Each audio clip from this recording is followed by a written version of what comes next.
Hey Internet, it's RJ. Welcome back. Thanks for tuning into this show today. Now, today's episode, we're going around the net with all the news you can use in the week that was in credit and finance. So on the docket for today, we have an action-packed show for you. We have, of course, an update on that age-old lawsuit between Visa, MasterCard, and the merchants.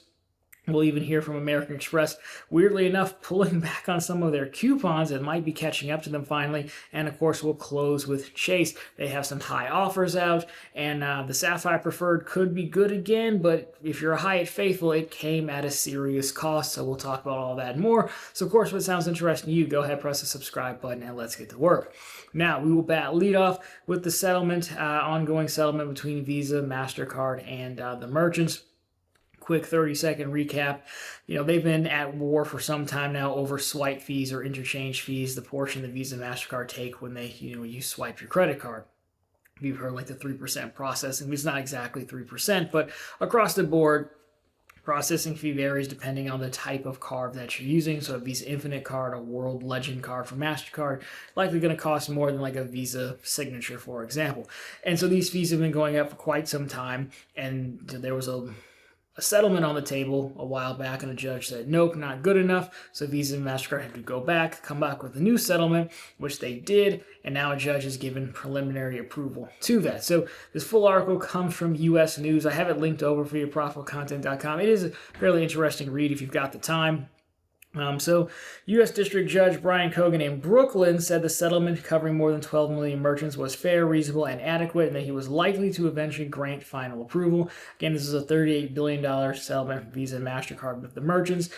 This would see that swipe fees get capped by 0.1%, or lower swipe fees by 0.1 percentage points for 5 years. In addition to that, merchants could also choose whether to accept distinct categories, commercial cards, premium cards, including popular cards with rewards and things like that. They didn't name a specific card. So overall, again, the article goes on to show you how much we've seen these interchange fees go up over the years. Just for conversation's sake, again, in 2025 is about 118 billion Visa and MasterCard took in, which is up from 111 billion in 2024, and in 2009 it was only 25 billion. As you can see, a lot of it's gone up. I mean, it's substantially. It's probably partially the rise of use of credit cards, but they've also been increasing fees, as we've talked about on multiple episodes. So there you go. Now the judge did go on to say, and I'm paraphrasing, yes, the complaints against it are not without merit, being, you're going to ruin rewards, it's going to make it harder to lend to folks, this, that, and the other. But his overall sentiment seemed to be like, look, we're not trying to find the picture perfect solution, just a solution, and there's always going to be complaints, which is somewhat of a reasonable take. So, a few things. I don't think you probably won't see any fiery thumbnails until this thing is finalized, and I don't know the full approval process of these things, but he's likely to get final approval, so this is probably going to be it. The swipe fees, it is what it is. I don't think that's really going to do too much, because there's a lot that the issuers and the parties involved can do to keep credit cards going, right? When you're talking about making $118 billion across the board, I think they're heavily incentivized to make that loss work. The bank could easily give up a little bit of it and say, hey, we're going to hike interest rates a little bit. They're already hiking annual fees. Maybe we put some caps on rewards. Unfortunately, I can see something like that happening, maybe. But there's other things they can reach. For example, if you have some checking accounts, if you choose for a paper statement every month, they're going to charge you $5. You could do something like that for credit cards as well, to look to push people to more cost-effective ways to deal with your product. So I think there's enough here that I don't think we should break out the fiery thumbnails yet. Now, I've said before, I don't think merchants rejecting cards, I don't think is going to work the way they think it's going to work. I just can't imagine trying to explain to an average person why you won't take their Visa Infinite, but the store down the street just did. I don't think that's going to work as well as they think, but, we'll see. I know some of you have owned your own stores and businesses that have sounded off before. That's not really, it's an option technically, but it's not a great option. So we will keep an eye on this as we look to finally come to a conclusion on this great debate. Now, moving right along, talking about rewards cards, how about some rewards points changes for you? Wells Fargo, we all know, near and dear to my heart, they have some changes coming out to their rewards program. So if I've convinced you to get their cards, well, you might want to be aware of this. This comes from Travel with Grant, who's got a full article on it. I'm pulling its links again down below for you on profitable content, but I am pulling the highlights. So combining rewards points. We will no longer combine rewards accounts when you have multiple credit cards with the same rewards currency. So separate rewards balances will be provided for each card. That is effective immediately. I can confirm that as I have 2 autograph cards. Gifting rewards between Wells Fargo Rewards customers will no longer be available effective September 25th. And then travel rewards provider will transition to Aspire Lifestyles from Aspire Loyalty Travel Solutions, and will cover bookings made on or after June 30th. Cruises will no longer be available as a travel option. You must have an email added to Wells. So there you go. That's effective June 30th. Not a big deal on that one. Really, I don't think many people are booking through the Wells Fargo travel portal. As far as I can tell, I have an autograph and I have a Journey card. I think I can still combine the points myself, but it's just not one big pool of whatever Wells Fargo points are called. I think they're just called Wells Fargo Rewards points, but it's not one big pool. It's not really, I don't think it's that big of a deal. It would be easier to make it in one pool, but even Chase is, it will show up as one pool on my app, but again, it's per card and I can shuffle them that way. When I want City, same deal. You have to call now and link your cards together before you can. So I don't think that was that big of a deal. It's likely to make it just a little bit harder for people who aren't going to put any effort to stack up points. And then the gifting points, seems to be another move to just kind of close off the garden of, hey, we don't want you to be able to do these super redemptions perhaps as we look to scale our travel and just get your own card. So seems a little bit petty, but we've seen that. We've seen points restrictions pop up all over. And I think, again, back to our first story, you could see stuff like that. Like, well, we're just going to make it harder for you to leave our ecosystem or harder for you to stack things and get more value.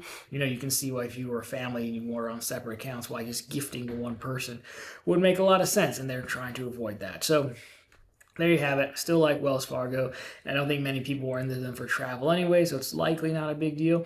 But what could be a big deal, and it's kind of funny to me, is American Express and Resy. So we've got some updates on the Resy credits for the Platinum and Gold cards. If you take a look at this, so basically what they're doing, it's definitely a nerf. So effective August 1st of this summer, U.S. restaurants and other food beverage establishments, wineries, cafes, for example, must be indicated as eligible for the Resy credit on the Resy website or the Resy app at the time of purchase to qualify for the benefit. Qualifying restaurants and other food and beverage establishments will be indicated as eligible on their booking page on the Resy website or the Resy app and are subject to change at any time. Well, that is interesting. Before it used to be like anything, just go through Resy. Now it seems like they've probably had enough, and going through Resy might have been too easy for folks to redeem this and almost been too popular. That's my take, because why else would you limit it? You need restaurants to be eligible, which probably reads to me as like now they're going to at least split. I don't know the splitting of it, right? Is the restaurant going to have to take the full brunt of that marketing spend? If it's a $50 Resy credit, is American Express going to bill the restaurant for $50? Are they going to have some type of split out? I don't know. To me, I assume American Express was always picking up the tab on these Resy credits because they own Resy. Now it might sound like to me it's been too much. And if you think about it, these cards are very popular with folks in areas where you would assume there'd be a lot of Resy options. And again, using Resy isn't the hardest thing in the world. I mean, they tell you about it and show you. And so having everything on the website. So, I mean, we'll really have to see who opts in and opts out of it. I think it's funny. I'm going to read this as the coupon got a little out of hand. Too much extreme couponing, even for American Express's taste. So it'll really just come down to how many restaurants and if the one you like is in there or not. I don't love the move considering how much they've put on Resy and how much they keep forcing these Resy credits on these cards. And finally, apparently people are liking to use them. And all of a sudden, whoa, you like our thing too much. We're going to make it a little bit harder. Again, I'm making assumptions. I don't really know what would prompt the move, but I don't know why else you would do that other than it became too much and too easy to use, which I guess is better because, American Express could also give you $5 on the 35th day of every 15th month when the moon is at its highest or something. So I guess for them, this is sort of slightly reasonable. But hey, if you're put off of points, how about a cashback story? Because we have the Chase categories leaked early. Well, the time of taping for me, it's the 13th. For you, it's the 14th, which is usually when they come out. So there was a press page that popped up, and we have the categories. Doc grabbed them. So what you're going to have for your Freedom and Freedom Flex categories starting in July: gas stations and EV charging, public transit, which they say merchants in this category include operators of passenger trains, buses, ferries, toll bridges, highways and parking lots and garages. Not as robust as Discover's. They just say public transit, I think, which public transit would still be airlines, you would think, but whatever. And then select live entertainment, and then United Way if you want. So I don't really think there's much there. I mean, entertainment potentially, I mean, it's the summertime. I think you get ticket sales and stuff like that. Could be good for some. Not seeing a whole lot of benefit, but again, these cards for many of us have likely not been super helpful for quite some time. So whatever. I mean, complain down below as we always do. Now on to the anchor stories of the week. We'll give you the bad news first, then we'll give you the good news, and I'll tell you how I feel about it. So Chase been busy, not only with that just past press release we just covered, but 2 major press releases. So we'll start with Hyatt. So here we go. Chase and Hyatt have that's the part I wrote. So that the Sapphire Preferred and Ink Business Preferred, the $95 cards. Card members' ultimate reward points will transfer to World of Hyatt at a rate of 4 to 3. So 4 Chase points get you 3 Hyatt points. That's a 75%. That's basically 75 cents on the dollar if you're keeping track at home. For Sapphire Preferred card members, this is effective immediately for new card members who apply on or after June 15th and effective October 1st. For card members who apply prior to June 15th, for Ink Business Preferred card members, this is effective October 1st. For existing card members and new card members who apply on or after October 1st. There you go. So basically what they're saying is specific for the Sapphire Preferred and the Ink Preferred. Instead of, it used to be a 1-to-1, 1 Chase point for 1 Hyatt point. Now 4 ultimate reward points get you Hyatt points. So that's, again, as you can see, 3 over 4, you are missing 25% of your points value, which really does hurt because the main draw of holding those 2 $95 cards was because they're fairly cheap as far as annual fee cards go. The Sapphire Preferred, which we're going to talk about in a second, has an easy-to-use credit. And so for $45, maybe the card comes in handy once or twice for some insurances, but you can ship your points out. People love Hyatt for some reason. This is only impacting Hyatt right now, important to note. So you either don't care at all about this or you care greatly about this. I also would assume it's to help separate the Sapphire Reserve and the Sapphire Reserve Business, the big brother cards on each side, because those are not listed here. And then lastly, I would also say we've seen Hyatt does a yearly reevaluation / devaluation. It might have just gotten to the point where even their devaluations weren't enough to stop the influx of ultimate reward points, given how easy it is to earn ultimate reward points. I know we just made fun of the categories, in the last segment, but again, you get 5 Freedom cards. The Ink offers that they've seen so many of the last few years, it might have just been too much. So I don't know who tapped out first. I'm going to guess it was Hyatt, because I don't think Chase would care. So I'm going to guess it was Hyatt tapped out first, like, enough. You have to do something about this.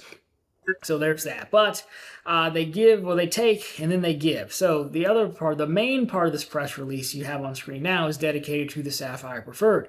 So they have some changes going live June 15th. So most importantly, the annual fee stays the same at $95. Multipliers, you're going to get 2 new multipliers. So 3 back on gas and EV charging, and 3 back on vacation homes at top brands, including Airbnb, Vrbo, and more. So it just depends on, if you like that or not.